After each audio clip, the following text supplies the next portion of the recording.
Lesson 18, Preservation. Gather round daily breaking news. When French military leader Napoleon discovered that invaded countries were not keen to provide food for the enemy, he made an announcement to entice others to find a solution. 12,000 francs to anyone who could find a way to preserve food to better feed his army. 15 years after Napoleon's initial announcement in 1810, confectioner Nicholas Francos Alpert claimed the prize. Though not fully understanding how it worked, glass bottles were corked, boiled, which kills the bacteria, and sealed with wire. It wasn't perfect, but it was the first form of canning and opened new possibilities for the world. After going public with his methods and opening a bottling plant, Nicholas used his prize money to invest in his cannery. However, in a tragic and ironic turn of events, his plant was destroyed in the Napoleonic Wars, and he lost everything, dying in poverty. Wow, that was interesting. I didn't know any of that. Food preservation changed everything. It allowed food to be gathered in excess when there was plenty and saved for the seasons where there was little. While the concept of canning was invented during pioneer times, it was not something commonly practiced on most homesteads until 1900s. Part of this was because new methods were being developed all the time, and part of it was that the supplies were not easily accessible when new communities were first being established. Today, we're going to discover some of the methods used for food preservation by Indians before settlement. Pioneer families who were establishing a homestead in the 1900s, and finally, it looks like today as we explore the history of preservation.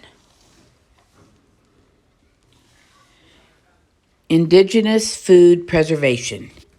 Many years before the European settlers arrived on North American soil, indigenous peoples had been successfully living off the land.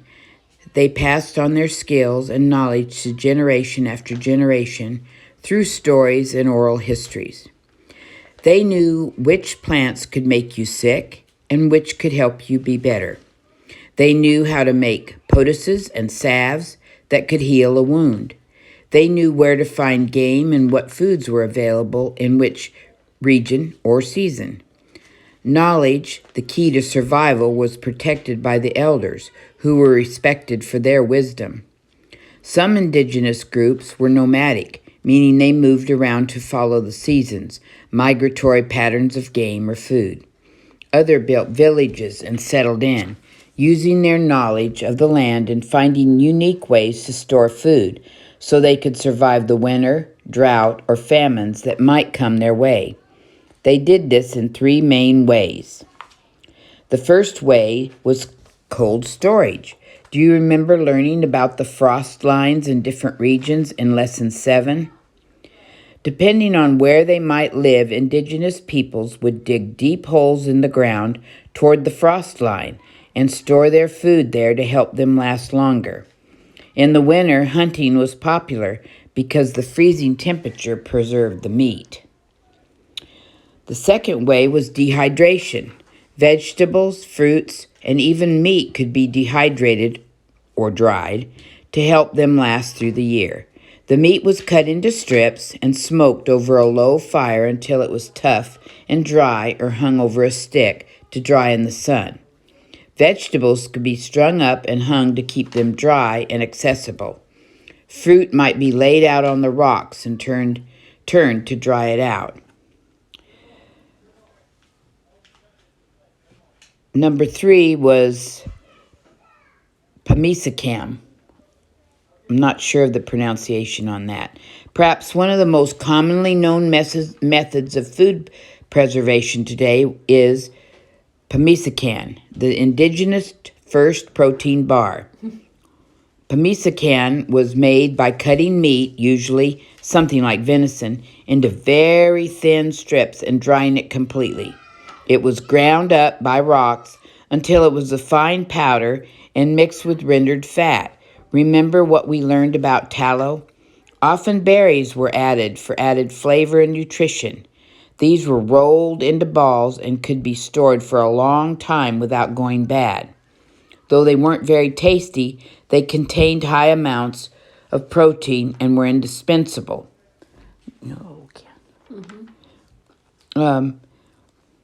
Pioneer food and preservation. When the first explorers arrived in North America and began charting a path westward, many indigenous groups were peaceful and friendly. They shared their knowledge, how to grow plants to conserve space and energy, how to make Pamisa Can, how to render fat, and how to dry and preserve their foods. Over time, as more and more Europeans settled, indigenous peoples were pushed out of their homes and relocated to reservations, and the relationship between the two peoples deteriorated. Still, much of the early success of pioneer families can be attributed to the helpful knowledge of the indigenous people. In the early years, pioneer families preserved their food in a similar way as the indigenous people. They dehydrated fruit and vegetables and used their deep wells or built cellars in the ground to help keep food cool or dark, rendered the fat to make it last longer, and even made Pamisa Can. With a more accessible supply of salt, pioneers' families also turned to salting, curing, and pickling. Pickling was one of the most common ways to store vegetables, and it worked by soaking food in a jar of brine or vinegar. Pickled beets, watermelon rind, pickles, pig's feet, sauerkraut, meat, and more were common residents on a cold storage shelf. Both salt, which causes the food to ferment and turn acid, and vinegar, which is highly acidic, work to kill bacteria and create an inhospitable environment for the mold to grow. Fermentation, allowing food to essentially rot, was a popular method of preservation. As well, it was used for things such as making cheese by allowing milk to set, curdle, and ferment, making it last a long time. Smoking and salting meat was the most common way of storing meat throughout the winter. The meat was coated in salt and left to soak in brine or a mixture of salt and water. The brine could be tested by adding an egg or seeing if it would float. Once it was the right solidity, you know what that means? Salinity. Yeah, probably had enough salt in it. The barrel was covered and the meat was left to cure for 4 to 6 weeks. The temperature had to be warm enough that the meat remained soft and pliable so the salt could penetrate it. Once it had been cured, it was removed and rubbed with ashes and repacked for 2 more weeks. Finally, they smoked it in a smokehouse over a smothered fire of hickory, if possible, wood chips. The smoke served a few purposes. The heat from the smokehouse acted like a giant dehydrator, drying out the meat.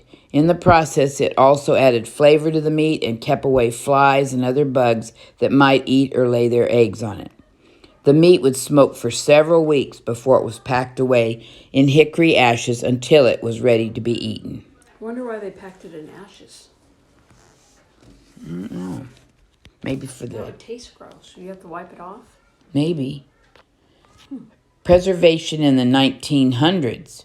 As time went on, canning became a more popular method of food storage. Scientists began studying microbes and bacteria and learning how canning worked and what made it safe. New canning jars and lids were invented that made the process safer and easier. Instead of sealing corks with wires, which wasn't the most consistent nor provided the tightest seal, wax and eventually rubber grips were made.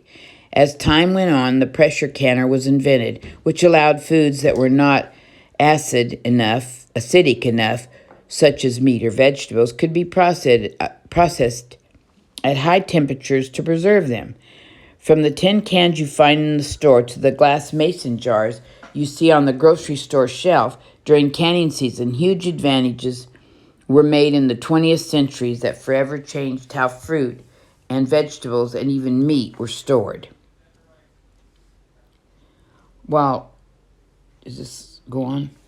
With a new understanding of electricity and the installation of city power poles, refrigerators, freezers, and stoves entered the preservation arena and changed everything. Water bath and pressure canning could be done over an electric stove with consistent heat rather than try to stoke a fire. Fruits and vegetables could be washed and frozen rather than needing to go through the lengthy canning process. Things could be dried easier in an oven than by having to use the sun. Cold storage, rooms and root cellars were replaced with the family fridge, though some people still had a cold cellar today to store their canning or home preserves and root vegetables so they will last longer. The complicated, long, and sometimes unsafe process of the 18th and 19th centuries were forever changed with the new electric appliances and machines of the 20th century. Did you know that botulism is a rare but serious illness caused by a toxin that can be caused by improper canning? This is why it is very important to make sure that the seal on your canned goods has not popped up, which can be a sign that your jar is no longer safe. It is also important to keep an eye on your food and write the date you canned it.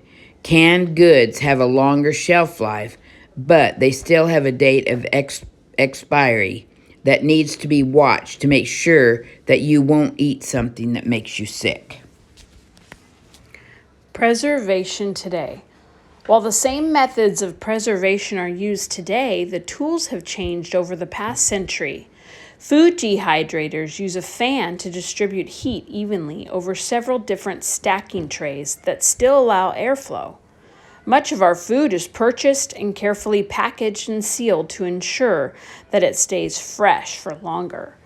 Large refrigerators and deep chest freezers can store food right at our fingertips, so we don't have to walk outside to our root cellar. Commercial processing plants sell frozen and canned food, so we don't have to go through all that work. Modern preservation techniques mean tastier food and better results. Books, articles, and videos make preservation something anyone can do if they want to. For some, home preservation is an art form and or part of the value system of making as much as they can themselves. Others might have never tried canning or drying food and rely instead on what they can find at the grocery store shelves. With more options and unique situations, there isn't a wrong or right way to stock your pantry.